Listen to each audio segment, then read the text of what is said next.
Estamos falando sobre sonhos desfeitos e reconstruídos com base no livro de Ruth. E eu não sei como foi a sua experiência durante esse mês, mas acompanhando algumas pessoas durante esse mês, eu percebi que essa foi uma série um pouco intensa para algumas pessoas. Eu sinceramente não esperava que fosse mexer tanto com algumas pessoas com quem eu tenho mais proximidade, com quem eu tenho acompanhado pastoralmente um pouco mais de perto. Ano passado eu preguei uma série aqui na igreja falando sobre sofrimento, porque sofremos. E quando eu preguei essa série, eu falei, essa série eu acho que ela vai dar uma sacudida nas pessoas, as pessoas vão ficar um pouco mexidas. Mas o resultado que eu vejo dessa série em relação à outra, eu vejo que essa série ela foi um pouco mais intensa. No domingo passado, a gente estava aqui diante do altar e nós oramos juntos, pedindo para que Deus pudesse fazer um milagre de reconstruir os nossos sonhos. E eu saí daqui no domingo passado muito edificado, muito tocado com o que aconteceu. E acompanhando a história de Ruth, eu confesso também que fui muito mexido pela história e a forma como Deus tem conduzido aos domingos os nossos encontros aqui. E hoje nós vamos então encerrar essa série falando sobre sonhos desfeitos e reconstruídos. Então eu peço para que você abra sua Bíblia no livro de Ruth, no capítulo 4. Eu vou ler o capítulo 4 e assim a gente termina a nossa série. Eu prometo que a série do mês que vem vai ser bem mais light. Prometo que a série do mês que vem, nós não vamos ter lágrimas, nós só vamos ter sorrisos, alegria, né? Prometo que a próxima série, que já está saindo do forno, vai ser bem mais tranquila, menos intensa emocionalmente dizendo, ok? Ruth capítulo 4. Vamos orar juntos?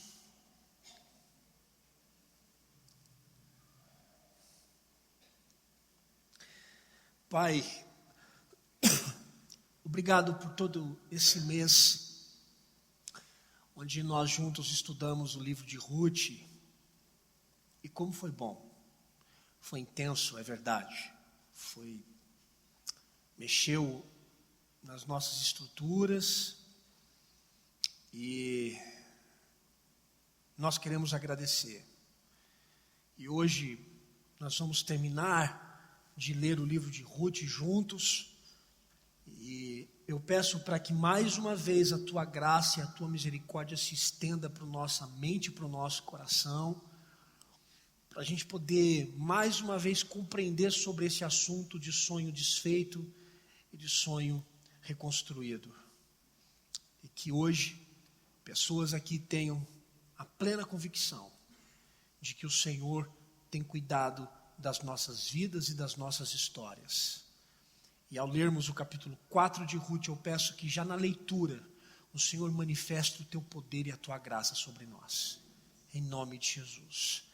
O Senhor sabe o quanto eu preciso do Senhor para expor a tua palavra, e eu peço que mais uma vez o Senhor tenha misericórdia da minha vida, para fazê-lo com seriedade, com sobriedade e no poder do teu Santo Espírito. Fala conosco em nome de Jesus. Amém. Ruth capítulo 4. Boaz subiu à porta da cidade e assentou-se ali. E eis que o resgatador de que Boaz havia falado ia passando. Então lhe disse: Ô fulano, chega-te para aqui e assenta-te. Ele se virou e se assentou. Então Boaz tomou 10 homens dos anciãos da cidade e disse: assentai-vos aqui. E assentaram-se.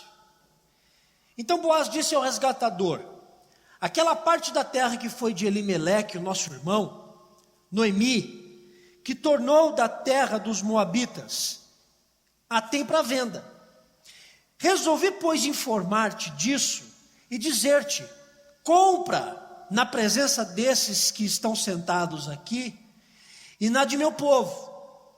Se queres resgatá-la, resgata, se não, declara-mo para que eu o saiba, pois outro não há senão tu que a resgate, e eu depois de ti. Respondeu ele: eu a resgatarei. Diz, porém, Boaz: no dia em que tomares a terra da mão de Noemi, também a tomarás a mão de Rute, a moabita, já viúva, para suscitar o nome do esposo falecido sobre a herança dele. Então, disse o resgatador: para mim não a poderei resgatar, para que não prejudique a minha. Redime tu o que me cumpria resgatar, porque eu não poderei fazê-lo. Este era outrora o costume em Israel, quanto a resgates e permutas. O que queria confirmar qualquer negócio, tirava o calçado e dava ao seu parceiro, e assim se confirmava negócio em Israel. Disse, pois, o resgatador a Boaz: compra tu, e tirou o calçado. Então Boaz disse aos anciãos e a todo o povo: sois hoje testemunhas de que comprei da mão de Noemi tudo o que pertencia a Elimeleque, a Quilion e a Malom. E também tomo por mulher Rute, a moabita, que foi esposa de Malom, para suscitar o nome deste sobre a sua herança, para que este nome não seja exterminado dentre os seus irmãos e da porta da sua cidade. Dito isso, disto sois hoje testemunhas. Todo o povo que estava na porta e os anciãos disseram: somos testemunhas. O Senhor faça essa mulher que entra na tua casa como a Raquel e como a Lia, que ambas edificaram a casa de Israel. E tu, Boaz, ate valorosamente em Efrata e faze-te nome afamado em Belém. Seja a tua casa como a casa de Pérez, que Tamar teve de Judá, pela prole que o Senhor te der desta jovem. Assim tomou Boaz a Rute, e ela passou a ser sua mulher. Coabitou com ela, e o Senhor lhe concedeu que concebesse e teve um filho.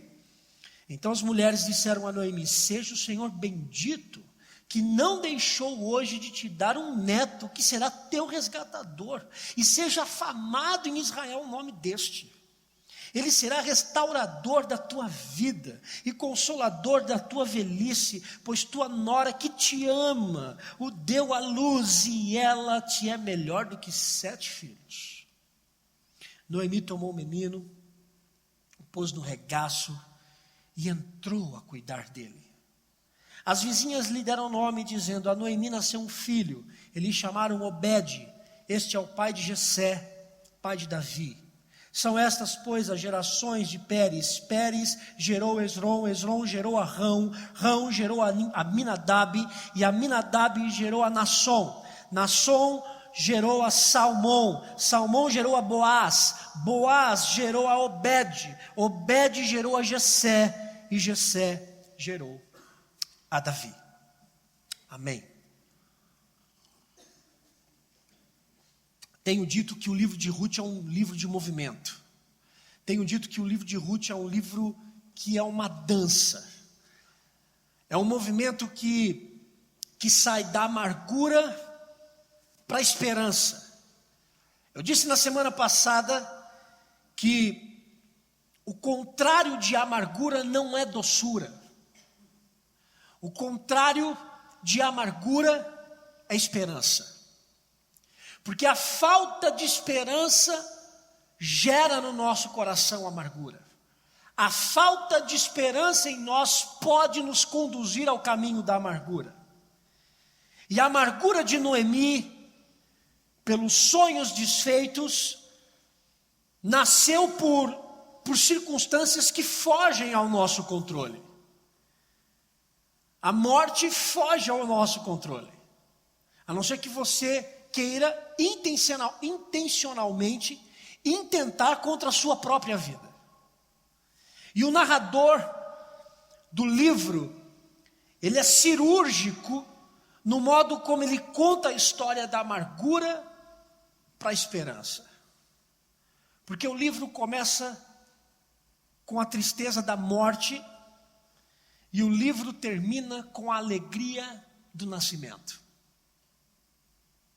O livro começa com 3 funerais e o livro termina com uma festa de casamento. De modo geral, nós entendemos então que quando os nossos sonhos se desfazem, quem escreve o último capítulo das nossas vidas é Deus. Eu queria muito que você tivesse isso tatuado no seu coração. Quando os sonhos se desfazem, quem escreve a última história da nossa vida é Deus. E quando Ele faz isso, a gente começa a perceber que as impossibilidades humanas, aquelas coisas em que nós olhamos e a gente diz, isso é impossível de acontecer comigo, a gente começa a perceber que as impossibilidades humanas começam a se tornar reais pela misericórdia de Deus. Aquilo que a gente acha que é impossível acontecer comigo ou com você, pela graça de Deus e pela sua bondade, as coisas começam a acontecer.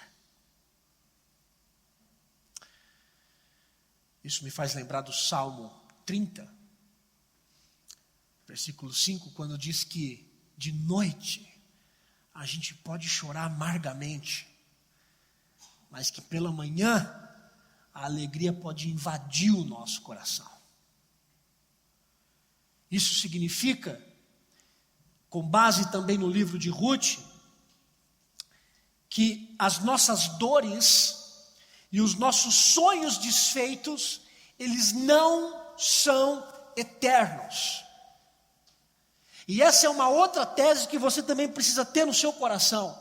Os seus sonhos desfeitos e as suas dores, elas não são eternas.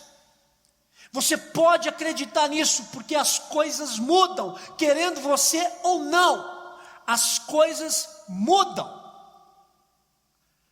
Noemi tinha enterrado o seu futuro. A Ruth, juntamente com a Noemi, não via outra possibilidade futura senão cuidar da sua sogra, que estava totalmente amarga na vida. Mas sabe o que é que Deus fez com Noemi? Sabe o que é que Deus fez com Ruth? Deus ressuscitou o futuro dessas duas mulheres. E o pivô dessa reconstrução foi Boaz. Depois aqui o capítulo 4, ele vem de uma ressaca do capítulo 3. E de uma ressaca boa. E quem não sabe do que eu estou falando, você pode depois entrar no site e ouvir o que a gente falou no capítulo 3, e você vai entender o que eu estou dizendo como ressaca boa. Depois de uma noite intensa entre Boaz e Ruth, ele decide logo pela manhã resolver a questão que envolve ele, a Ruth e também indiretamente a Noemi. Ele levanta cedo e ele vai para o portão da cidade e ele fica ali sentado esperando que o cara que antecede ele no resgate de Ruth aparecesse por ali naquele momento. E aí Boaz então vai para a porta da cidade e se assenta lá. Sabe por quê? Porque o portão da cidade naquela época era no portão da cidade onde aconteciam as transações legais. Todo tipo de transação legal, todo tipo de questão jurídica, tudo aquilo era tratado à porta da cidade. É para lá que Boaz vai. Ou seja, Boaz quer fazer tudo dentro da lei, Ele não quer burlar a lei. Ele quer a Ruth. E ele quer a Ruth da maneira certa. Então ele fica ali, esperando que o homem que o antecede passasse por ali.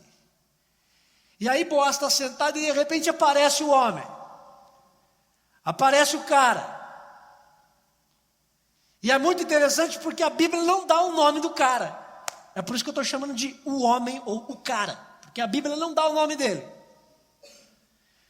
Ele é só um mero detalhe na história. Passa como diz aqui o texto, passa o fulano. E o Boaz está sentado e o fulano passa por lá. E quando ele vê o fulano, ele diz para o homem assim: ei, fulano, vem cá, senta aqui. Sente aqui. E o fulano senta. O Boaz, que não é bobo nem nada, olha para o lado e vê 10 anciãos, e chama os 10 anciãos: por favor, cada um de vocês venha para cá, vamos fazer uma roda de conversa, que legal.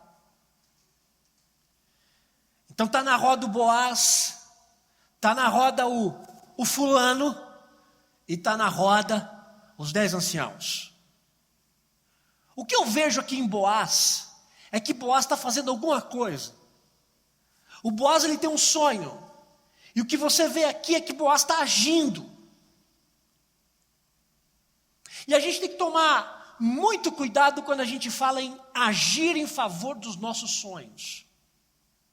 Porque é bem verdade que a precipitação ela é um mal. A precipitação ela é um mal. Mas adiar as coisas também é um mal. Se por um lado do abismo, a gente tem a precipitação, que a Bíblia chama de pecado em Provérbios capítulo 19, do outro lado do abismo, a gente tem a procrastinação, o adiar, o deixar para amanhã o que eu posso fazer hoje. O Boaz não está precipitando, porque ele está tratando a coisa em lei, e o Boaz também não está adiando para amanhã o que ele pode fazer hoje, mesmo porque ele está apaixonadíssimo pela Ruth. O cara vai fazer de tudo para ficar com ela. Então ele não demora para resolver a coisa. Boaz não perde o seu tempo. Ele vai agir, porque existe um tempo para agir. Existe um tempo na nossa vida em que a gente tem que correr atrás das coisas da nossa vida. Existe um tempo em que a gente não pode adiar aquilo que a gente tem que fazer hoje. Eu entendo que tem um tempo para tudo na nossa vida. Eu entendo que tem um tempo para chorar. E que quando o tempo do choro chegar, você tem que chorar. Mas eu também entendo que há tempo de parar de chorar. E que quando o tempo de parar de chorar chegar, você tem que parar de chorar. O problema é que a gente quer sempre viver, quando os nossos sonhos se desfazem, a gente quer sempre viver a parte do tempo do choro. Eu choro, e não tem tempo de parar de chorar. E enquanto você viver no tempo do choro, você não vai poder respirar, parar de chorar e correr atrás do que você precisa correr. A gente quer ver os nossos sonhos reconstruídos, mas a impressão que se tem é que a gente não faz absolutamente nada para que os nossos sonhos se reconstruam na nossa vida. A gente quer que sempre alguém banque o nosso sonho. Deixa eu pegar o exemplo dos jovens. Os jovens no tempo de hoje, eles sonham demais. Mas sabe o que acontece? Muitos dos jovens ficam esperando que os seus pais banquem ad eternum os seus sonhos. E esses jovens não derramam uma gota de suor em favor daquilo que eles sonham. Eles esperam que a gota de suor venha dos pais, ou venha de alguém, ou venha de algum padrinho que faça alguma coisa. A gente pode olhar para Boaz e ver que ele faz alguma coisa. E ele sabe fazer. Ele sabe o que fazer para reconstruir a sua vida e para reconstruir os seus sonhos. Ele espera o fulano chegar, Ele chama 10 testemunhas, e ele faz isso num lugar público, ordenado, para que todo mundo veja o que ele vai fazer. Então perceba que o fato não é apenas deixar para amanhã o que a gente deve fazer hoje. Não adianta a gente saber aquilo que a gente tem que fazer. A gente também tem que saber como fazer. Não adianta você pensar que eu tenho que correr atrás da minha vida para reconstruir a minha vida. Ok, muito bom. A questão não é saber que você tem que fazer. A questão é saber como fazer e fazer direito. E Boaz vai em busca daquilo que ele sonha. E aí ele começa o seu diálogo com o fulano diante da testemunha dos 10 anciãos.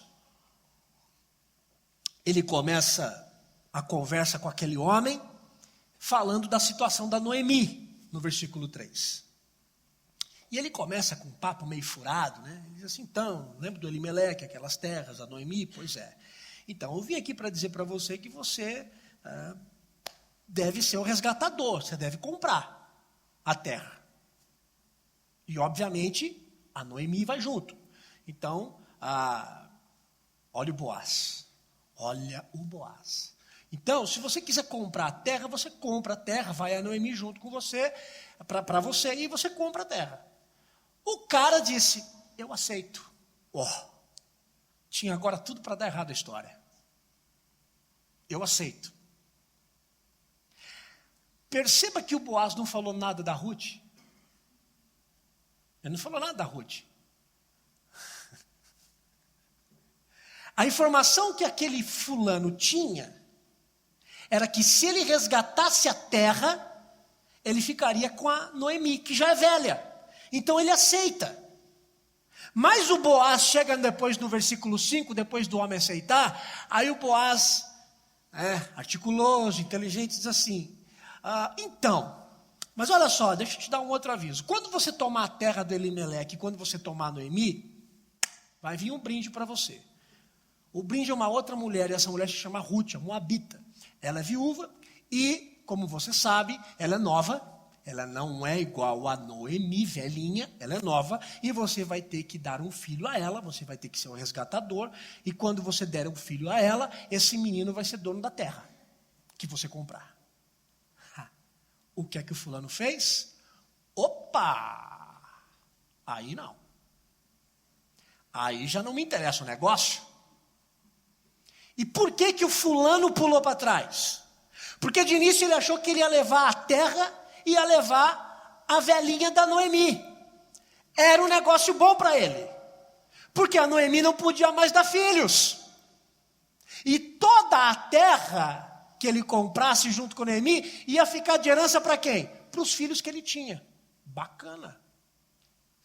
Quando Boaz solta, depois que ele tinha que levar a Ruth junto, e que ela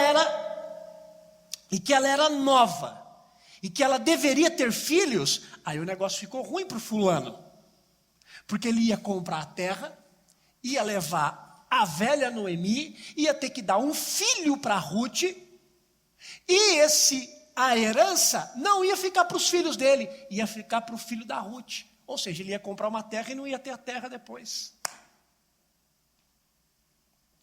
Sabe o que é que Boaz fez? Boaz foi sábio, e ao mesmo tempo que ele foi sábio, ele foi amoroso.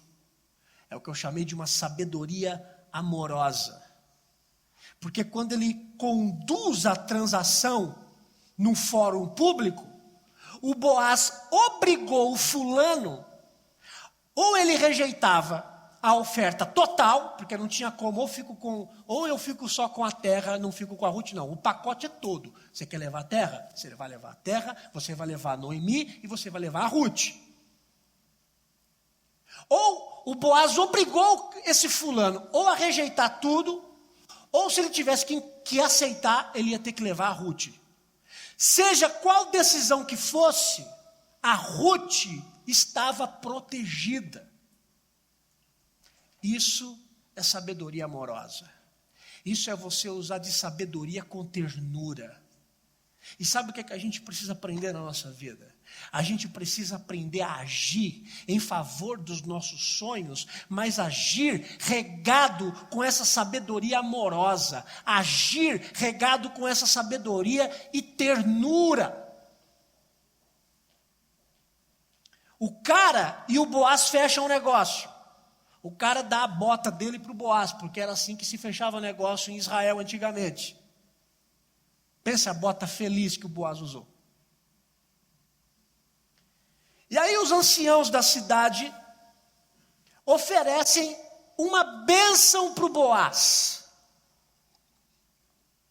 Versículos 11 e 12, você vai encontrar os 10 anciãos da cidade oferecendo uma bênção para o Boaz e para Ruth. E a bênção incluía em eles terem um filho. Então eles oferecem essa bênção e eles comparam, primeira bênção, eles comparam a Ruth com Raquel e com Lia. A primeira bênção dos anciãos é mais ou menos o seguinte: olha, que bom que deu certo, agora nós vamos proferir uma bênção aqui para você, Boaz. Que essa mulher, a Ruth, que ela seja como Raquel e como Lia. Bom, não sei se você sabe, mas Raquel e Lia eram esposas de Jacó. E por que a bênção e por que a comparação de Ruth com Raquel e com Lia? Será que essa bênção promovida era algo estranho? Porque Raquel era estéril e ficava sempre com medo de não ser amada pelo Jacó? Será que era isso que os homens estavam dizendo? Quando eles se referem a Lia era mal amada.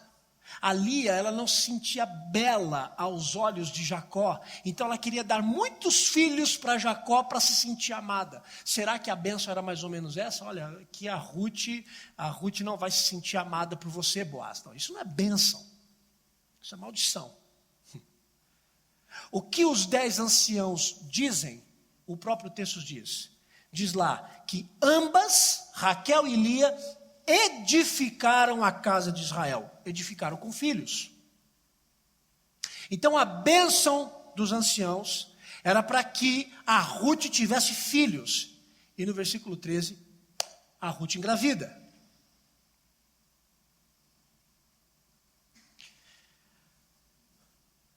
Só que o versículo 13 nos dá uma informação importantíssima na reconstrução dos nossos sonhos.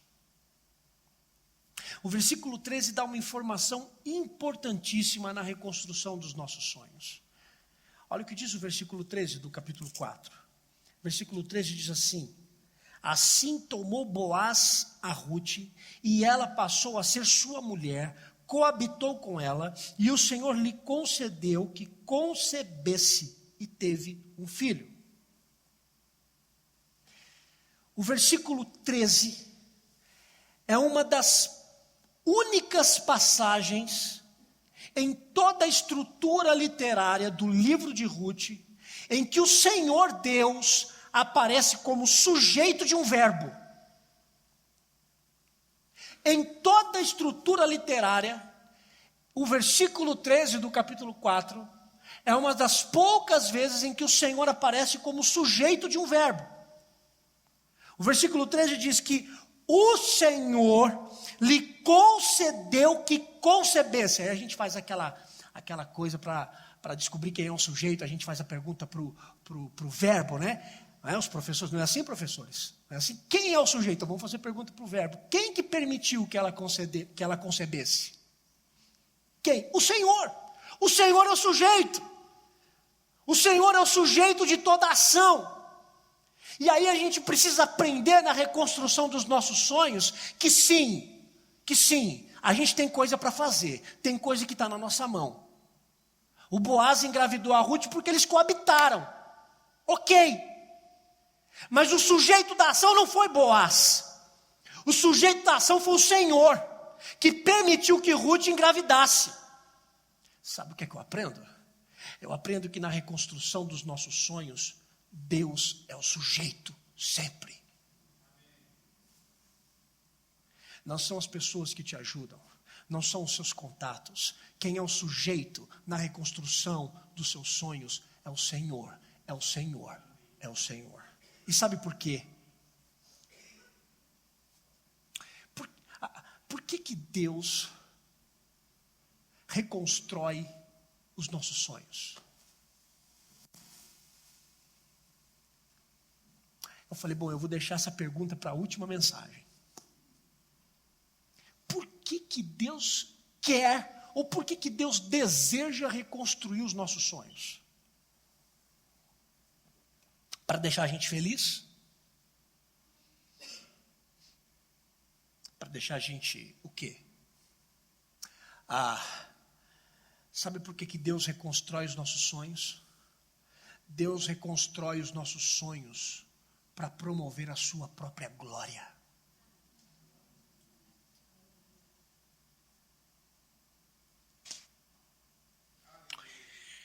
Amém. Para eu explicar isso, deixa eu voltar na bênção que os 10 anciãos ofereceram para o Boaz. A primeira bênção a gente entendeu. Porque na primeira bênção os 10 anciãos olham para o Boaz e dizem assim, olha, que essa mulher tenha filhos. E ela tem filhos. Mas a segunda bênção soa um pouco estranho. Na segunda bênção, os anciãos comparam a casa que o Boaz estava prestes a constituir com a Ruth. Eles comparam a casa de Boaz com a casa de Pérez. Se você olhar lá no versículo 12. Seja a tua casa como a casa de Pérez, que Tamar teve de Judá, pela prole que o Senhor te der dessa jovem. Pérez. Isso aqui é um brinde de casamento. É um brinde. Os 10 anciãos estão celebrando o casamento do Boaz com a Ruth. Deu certo, Boaz, parabéns. Vamos fazer um brinde para o seu casamento. E aí o brinde, eles dizem, olha, que a sua esposa tenha muitos filhos e que a sua casa seja como a casa de Boaz. Tintim. De Pérez. Obrigado, gente, vocês estão ligados. Para ver se vocês estão... É que é muito personagem, né? É muito personagem. Então que a sua casa, Boaz, seja como a casa de Pérez. Tintim. Mas esse brinde parece um brinde estranho. Porque quem é Pérez? Qual é a história desse Pérez? E agora eu preciso gastar um tempinho para dizer para você quem é o Pérez. Judá, filho de Jacó, se casou e teve 3 filhos. O filho mais velho se casou com uma mulher chamada Tamar. Mas o marido de Tamar morreu. E aí o que é que o Judá fez? O sogro chegou para o segundo filho, Onã. Chegou para o seu segundo filho, Onã, e disse assim, Onã, você é o resgatador da esposa do seu irmão. Então você vai lá e você vai deitar com ela e ela vai ter que engravidar para você suscitar descendência ao seu irmão. Mas o Onã não gostou muito da ideia. Só que o Onã não confrontou o Judá, seu pai. Sabe o que o Onã fazia? O Onã ia ter relacionamento sexual com a Tamar, e cada vez que ele se relacionava sexualmente com ela, ele deixava que o sêmen caísse na terra. E sabe o que aconteceu? Deus reprovou aquilo. E sabe o que aconteceu com Onã? Ele morreu também. Moral da história? A Tamar agora era viúva de 2 homens. Mas o Judá tinha um outro filho. Só que esse terceiro filho, o caçula, era muito novo. E aí Judá chegou para Tamar e disse assim, Tamar, minha filha, vamos fazer o seguinte, volte para a casa do teu pai. Quando o meu filho crescer, eu pego o meu filho, levo ele lá na casa do seu pai, e aí o meu filho coabita com você e lhe dá filho. A Tamar aceitou, ela não tinha outra opção. Então ela arruma sua mochila, arruma suas coisas e volta para a casa do seu pai. E lá ficou durante muito tempo. Muitos anos se passaram. Um belo dia, o Judá decide passar pelas bandas da casa do pai da Tamar. E a notícia chega até Tamar. E sabe o que a Tamar faz? A Tamar tira sua roupa de viúva, coloca uma outra roupa de sedução, cobre o rosto e vai para a porta da cidade, na entrada da cidade, e fica ali. Sabe quem ficava ali, coberta? Prostituta cultual. Quando o Judá entra na cidade e vê a prostituta, ele para. E ele diz assim: eu quero me deitar com você. E faz uma proposta para ela. E aí ela diz assim, ela dá o preço. Bom, eu quero um cabrito. E ele diz, fechado. Então vamos. Ela diz, não, mas qual é a garantia que você vai me pagar? Eu quero uma garantia. Olha, mulher sagaz, né? Qual é a garantia? Ele diz, o que é que você quer como garantia? Ela olhou e diz assim, eu quero o seu selo, eu quero o seu cordão e eu quero o seu cajado. É seu. Eles coabitam, ele vai embora, a Tamar volta para a casa do seu pai, tira aquela roupa, coloca de novo a roupa de viúva e fica como viúva. O Judá volta para sua terra, chama um dos seus servos e diz assim, pega um cabrito e leva lá para a prostituta cultual que fica na porta da entrada. Ok? Ele pega o cabrito e vai até a entrada da cidade. E quando ele chega lá, ele não vê ninguém. Ele volta com o cabrito. E o Judá olha e diz assim, o que aconteceu? Você me entregou para a prostituta cultual que ficava lá? E o empregado do Judá diz assim, olha, eu fui lá e eu perguntei onde é que estava a prostituta e as pessoas da cidade me disseram que não tem nenhuma prostituta ali. O Judá diz assim, bom, então a paga eu já dei para ela. Ela quis o meu selo, ela quis o meu cajado, ok, está pago. Passam-se 3 meses. Chega a notícia para o Judá de que a Tamar estava grávida. E ela tinha se prostituído. Sabe o que é que o Judá faz? O Judá manda chamar Tamar e diz assim, tragam essa mulher aqui, porque essa mulher era para o meu filho mais novo. E nós vamos apedrejá-la e ela vai morrer. Quando vão pegar a Tamar, ela diz assim, opa, pera só um pouquinho. Entregue esse presentinho aqui para Judá, esse cajado, esse anel e esse selo. E pergunte para ele, e diga para ele que esses elementos fazem parte do pai da criança. Entrega para ele, pergunta, às vezes ele pode conhecer alguém. Vai que numa dessa ele sabe de quem é. Entrega para ele, para mim, por favor. E quando o Judá recebe a encomenda, e olha, e vê que é o seu anel, e vê que é o seu cajado e é o seu selo, ele chora amargamente. A criança nasce. A criança que nasce é o Pérez. Que tragédia. Entenderam a história? Ok. Então agora vamos voltar para o brinde do casamento. Os 10 anciãos olham para Boaz, que conhece a história judaica. E diz assim, que a sua casa seja como a casa de Pérez. Tintim. Você celebraria isso no seu casamento? E sabe o que é mais interessante? É que a bênção se concretiza. Porque nasce um filho da relação entre Boaz e Ruth. E o menino que nasce chama-se Obed. Obed significa aquele que serve. E esse nome tem tudo a ver com a história do Obed. Porque o Obed iria crescer. E essa criança seria favorável a Noemi. Porque quando o Obed crescesse, o Obed iria servir a Noemi. Ou seja, o Obed iria cuidar da Noemi quando a Noemi estivesse bem velhinha. A pergunta que não quer calar é: por que o Obed foi comparado com Pérez? Que bênção foi aquela proferida pelos anciãos? Que brinde mais estranho de casamento foi aquele?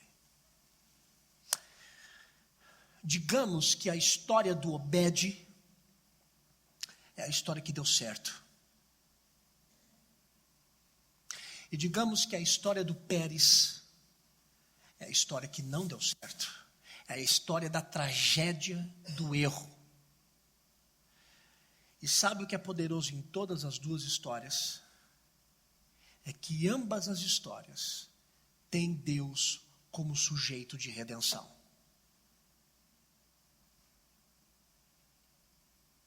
Seja nos sonhos desfeitos, ou seja nos sonhos reconstruídos, Deus usa de um e de outro para promover a sua glória. Sabe por quê? Porque no final do livro de Ruth, nós temos uma genealogia. Pérez e Obed se tornaram linhagem de Jesus de Nazaré. A genealogia dos versículos 18 a 21 começa com Pérez, passa pelo Obed e termina em Davi. E Jesus é descendência de Davi.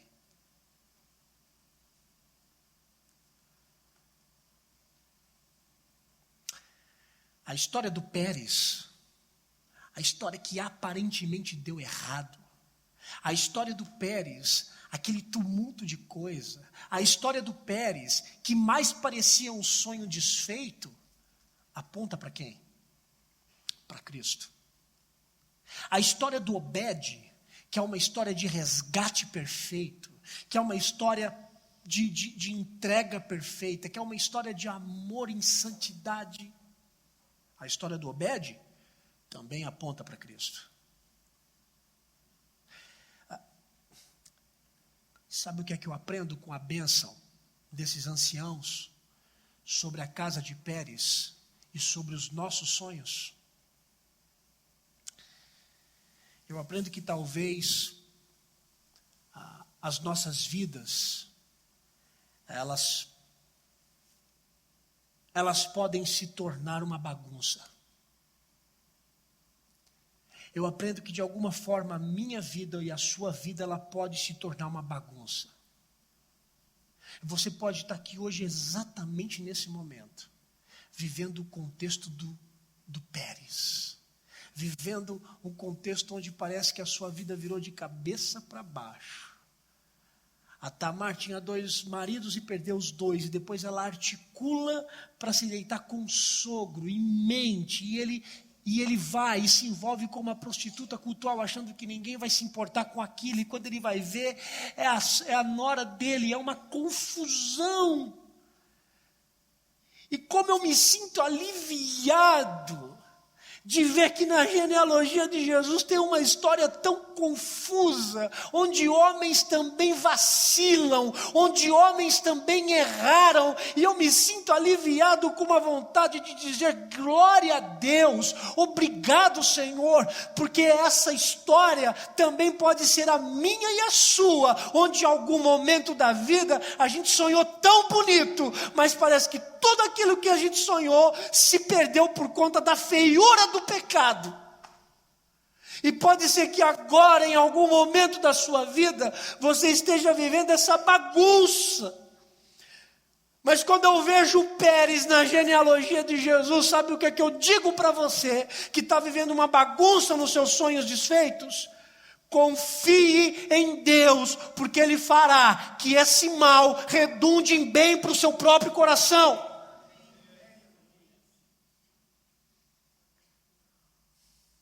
quando a vida se desintegrar, não fica confiando na sua própria capacidade de consertar as coisas. Porque a gente acha que quando o nosso sonho se desfaz, a gente tem que fazer alguma coisa para reconstruir ele na nossa força. Entenda que quando os seus sonhos forem desfeitos, eles também poderão se tornar um benefício para a glória de Deus, porque quem é o sujeito da reconstrução não é você, o sujeito da reconstrução é Deus. Agora, para a gente ter sonhos reconstruídos, a gente tem que passar pelos sonhos desfeitos.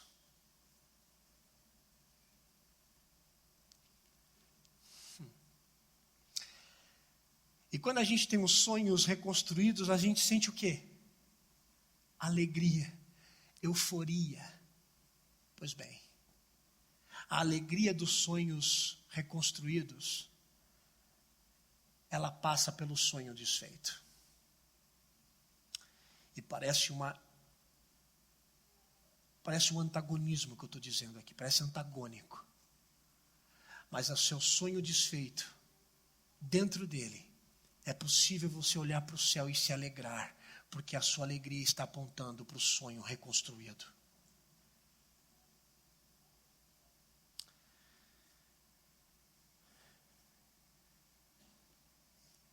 Quando eu vejo Pérez junto com Obed na genealogia de Jesus, eu percebo que ainda que eu e você venhamos errar, isso pode acontecer. E os nossos sonhos podem ser desfeitos por conta dos nossos erros. Ou é possível também que pessoas venham errar com você. E o erro dessas pessoas vão destruir aquilo que você sonhou.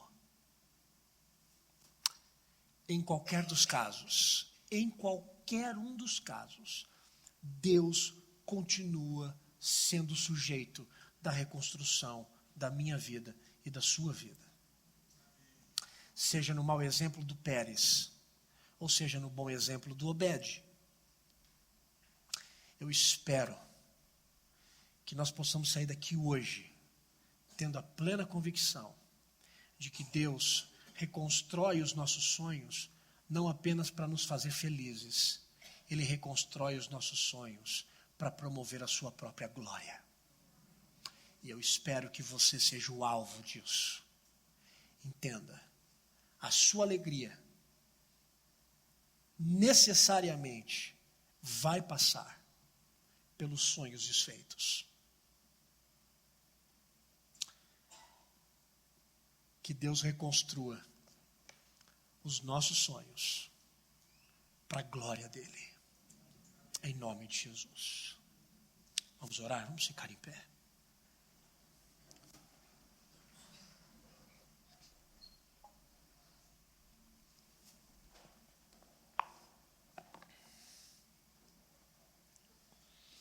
Senhor, muito obrigado pela tua palavra. E eu quero colocar diante do teu altar a vida desses meus irmãos que estão aqui e que podem estar passando pela confusão do sonho desfeito, pela agonia do sonho desfeito. Eu peço em nome de Jesus que o Senhor possa conduzir o coração deles para a paz, de que o Senhor pode usar dos sonhos desfeitos deles para a sua própria glória. E reconstruir o sonho de cada coração. Eu peço, Pai, para que o nosso coração esteja em harmonia contigo. Para que de alguma forma também nós possamos correr atrás daquilo que a gente tem que correr. Não deixar para amanhã o que a gente pode fazer hoje. Mas entendendo que nós não somos o sujeito da reconstrução dos nossos sonhos. É o Senhor. Sempre foi o Senhor e sempre será o Senhor. Por isso eu peço, Pai, seja o centro da nossa história, seja o sujeito da nossa história e seja o sujeito da reconstrução das nossas vidas e dos nossos sonhos, para que o teu nome seja glorificado nisso tudo. E que o Senhor traga alegria e paz para o nosso coração, e especialmente para o coração daqueles que estão aqui hoje, angustiados e tristes por estarem no cenário dos seus sonhos desfeitos. Reconstrói o nosso coração e nos traz a esperança que vem do Senhor. Em nome de Jesus eu oro. Que a graça do Senhor Jesus, o amor de Deus o Pai, a comunhão e a consolação do Santo Espírito de Deus esteja sobre a sua vida, reconstruindo os seus sonhos para a glória do Pai, do Filho e do Espírito Santo, hoje e sempre. Amém e amém. Deus abençoe muito a sua vida.